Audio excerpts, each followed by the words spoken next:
Le territoire québécois est partagé par de nombreux utilisateurs. Parmi eux se trouvent les amateurs de chasse avec chien et les piégeurs qui profitent de l'automne pour se diriger en forêt afin de s'adonner à leur passion. Étant donné que ces deux activités peuvent se pratiquer à la même période, il est possible que les chiens soient exposés à des dangers potentiels.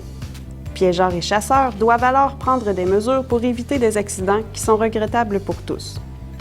Pour les chasseurs, il est bon de savoir qu'un piégeur exploite rarement l'entièreté de son territoire en même temps. Ces derniers visent des espèces en particulier et utilisent potentiellement des pièges moins dangereux pour les espèces non visées. Dans ces cas, la cohabitation s'en trouve facilitée.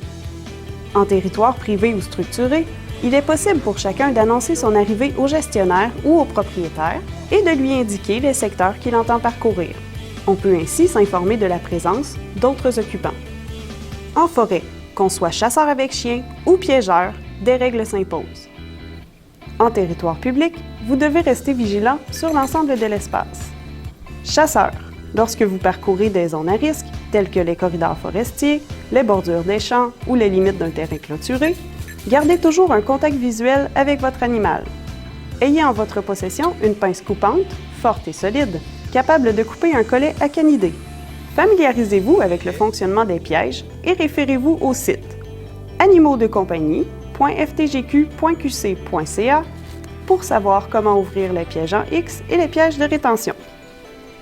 Piégeurs, que vous soyez en région périurbaine ou éloignée, soyez conscient de la présence possible de chiens et, lorsque possible, utilisez les techniques les plus sécuritaires en regard de la sécurité des chiens.